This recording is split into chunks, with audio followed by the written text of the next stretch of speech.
ওয়া ওয়াসাইনাল ইনসানা বিওয়ালিদাই, আমরা প্রত্যেকটা মানুষকে নির্দেশ করেছি তার আব্বা আম্মার সাথে ভালো ব্যবহার করার জন্য।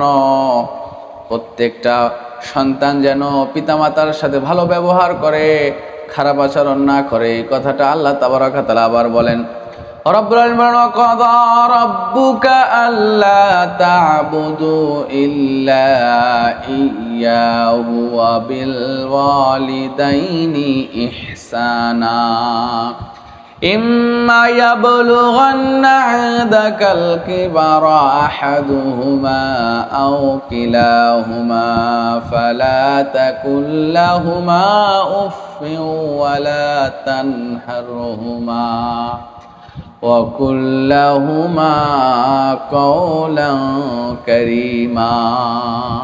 আল্লাহ পাক বলছেন, তোমাদের রব তোমাদেরকে নির্দেশ দিয়েছেন যে তোমরা আল্লাহর ছাড়া অন্য কারো ইবাদত করবে না এবং পিতামাতার সাথে ভালো ব্যবহার করবে। ইম্মা ইয়াবলুগান্না ইনদাকাল কিবারা আহাদুহুমা আও কিলাহুমা, পিতামাতা দুইজনায় কিংবা দুইজনের একজন যদি জীবন দশায় বার্ধক্যে পৌঁছে যায়, বার্ধক্যে উপনীত হয়ে যায়, পিতামাতার সঙ্গে বিরক্ত হয়ে খবরদার খবরদার কখনো মুখে উফ শব্দটাও নিয়ে আসবা না। ফালা তানহারহুমা, তাদেরকে ধমক দিবা না। ওয়া কুল লাহুমা কাওলান কারীমা, তাদের সাথে সম্মানজনক কথা বলবে, ভালো আচরণ করবে। আল্লাহ পাক নির্দেশ দিয়ে বলেন, বান্দা খবরদার আব্বা আম্মার সাথে ভালো আচরণ করবা, অন্যায়ভাবে কথা বলবা না।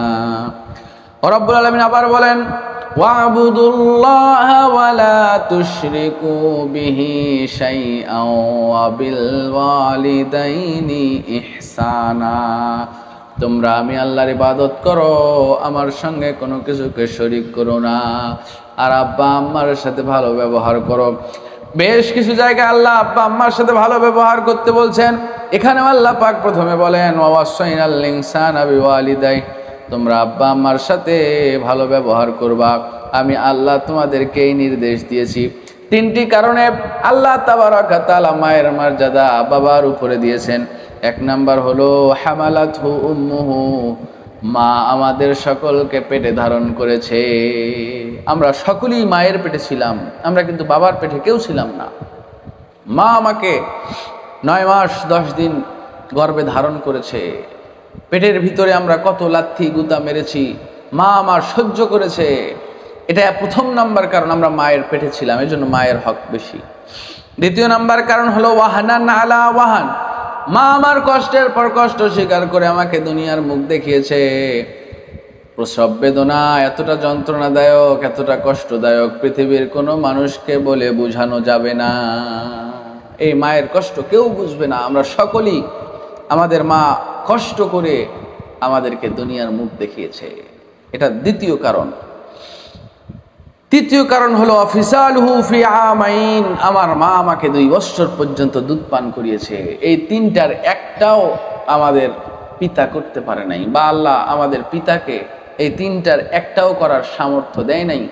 আমাকে দুধ পান করিয়েছে আমার মা, কষ্টের পর কষ্ট স্বীকার করে দুনিয়ার মুখ দেখিয়েছে আমার মা, এবং আমার মা আমাকে পেটে ধরেছে। এই তিনটা কারণে ইসলাম মায়ের মর্যাদা সবার উপরে দিয়েছে। নবীজি বলছেন, মা হচ্ছে জান্নাতের একটা দরজা। এই মায়ের সাথে যারা ভালো আচরণ করবে তাদের জান্নাতের দরজা ঠিক থাকবে, মায়ের সাথে যারা খারাপ ব্যবহার করবে জান্নাতের দরজাও ভেঙে যাবে। এজন্য আমরা যেন সকলেই মায়ের হক আদায় করতে পারি। আল্লাহ তাবারক ওয়া তাআলা সকলের মাকে দীর্ঘায়ু দান করুন। পাশাপাশি যাদের মা কবরে চলে গেছে সকলের কবরের আযাবকে মাফ করুন। রব্বির হামহুমা কামা রব্বায়ানি সগীরা। সুবহানাকা আল্লাহুম্মা বিহামদিকা আশহাদু আল্লা ইলাহা ইল্লা আনতা আস্তাগফিরুকা ওয়া আতুবু ইলাইক। আসসালামু আলাইকুম ওয়া রাহমাতুল্লাহি ওয়া বারাকাতুহু।